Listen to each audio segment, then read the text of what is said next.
नमस्ते बच्चों। आज मैं आपको हिंदी पाठ्य पुस्तक से अध्याय 4 का मूल्य परक प्रश्न बताने जा रही हूँ। तो मूल्य परक प्रश्न में सबसे पहला नंबर में है, एक अनुच्छेद दिया हुआ है और उसको पढ़ करके आपको बताना है कि गप्पे हाँक कर खुश होना सही है या गलत। गप्पे कब और कहाँ हाँकनी चाहिए।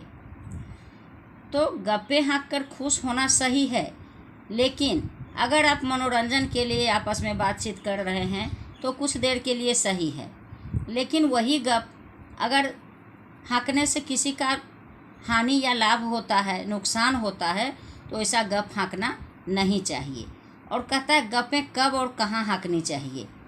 तो गप्पें तभी हाँकनी चाहिए जबकि उसकी ज़रूरत हो।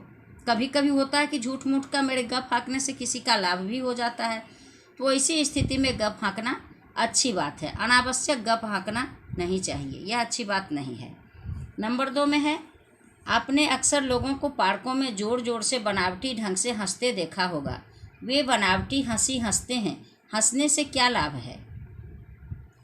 तो यह हम सभी जानते हैं कि कहा जाता है ठहाका मारकर हंसिए दीर्घजीवी बनिए, लेकिन जब हम खुल कर के हंसते हैं तो क्या होता है, हमें स्वास्थ्य लाभ होता है। तो खुल कर के हंसना स्वास्थ्य के लिए लाभदायक है। इसलिए कभी कभी लोग हंसते हैं, पार्क में जा कर के स्वास्थ्य लाभ के उद्देश्य से भी हंसते हैं।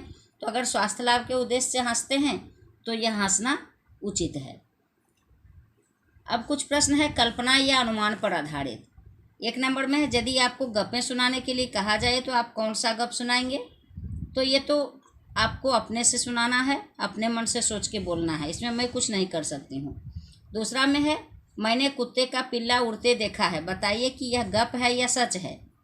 आप सोचिए कि कुत्ता का पिल्ला कहीं उड़ता भी है, सोच करके आप बोल सकते हैं, बता सकते हैं इसको। अब है भाषा से। भाषा से में है नंबर 1 में, साथी शब्द बहुवचन है, एक वचन है, इसका बहुवचन शब्द साथियों बनता है। अब आप भी नीचे दिए गए शब्दों के बहुवचन शब्द बनाइए। तो क में है मछली, क्या हो जाएगा इसका, मछलियाँ। तो इसी तरह से जितने भी शब्द हैं इसमें, इसके अलावे और भी 5 शब्द हैं, उनका बहुवचन आपको बनाना है। बहुवचन आप लोग जानते होंगे। नंबर 2 में है, शब्दों का क्रम सही करके वाक्य बनाइए। जैसे यहाँ दिया हुआ है, कुछ न आया समझ में रघु की, यह वाक्य जो है सो गलत है। तो इसलिए शब्दों को अरेंज करके हम इसको यथास्थान पर लिखें और वाक्य बनाएं, ताकि वाक्य का कुछ अर्थ निकल सकते। जैसे कुछ न आया समझ में रघु की, तो रघु की समझ में कुछ न आया, ऐसा हो सकता है। उसी तरह से ख में है पेड़ एक आम का बगीचे में हमारे, इसको भी शुद्ध करके आपको लिखना है। ग में गिर गया चांद मेरी छत पर धड़ाम से, तो इसको भी कहने का मतलब कि यह वाक्य जो है सो अव्यवस्थित क्रम में लिखा हुआ है, जिससे कि वाक्य गलत है। इसको सही करके आपको शब्दों को व्यवस्थित क्रम में लिख करके लिखना है। घ में है खड़ी हो गई आकर उसके पास कुसुम, फिर इसको भी व्यवस्थित क्रम में लिखिए और वाक्य को शुद्ध कीजिए। अंग में है वे थी मान बैठी सच गप को कुसुम की। फिर 3 नंबर में हर्षऊ व दीर्घऊ की मात्राएं लगाकर 2-2 शब्द और जोड़े। यहाँ जो शब्द है दिया हुआ उसमें हर्षऊ या दीर्घऊ की मात्रा लगाना है और 2-2 शब्द इसके अलावे और लिखना है। इसको आप लिख सकते हैं। फिर 4 में है, पढ़िए और समझिए। गप में पापा संयुक्त आया है, इसमें 2 समान व्यंजन हैं, एक आधा और दूसरा पूरा।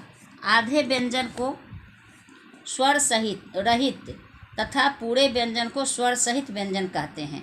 स्वर रहित व्यंजन का उच्चारण बहुत हल्का होता है। व्यंजनों के इस मेल को द्वित व्यंजन कहते हैं। अब आप नीचे दिए गए द्वित व्यंजनों से 3-3 शब्द बनाइए। क में है ल ल संयुक्त, तो ऐसा 3-3 शब्द लिखिए जिसमें कि ल ल संयुक्त आता हो। इसी तरह से ख में भी ग घ और अंग सभी में द्वित व्यंजन वाले 3-3 शब्द आपको लिखना है। उम्मीद है आप प्रश्न समझ गए होंगे। तो समझ करके सभी प्रश्नों का उत्तर लिखना है। धन्यवाद।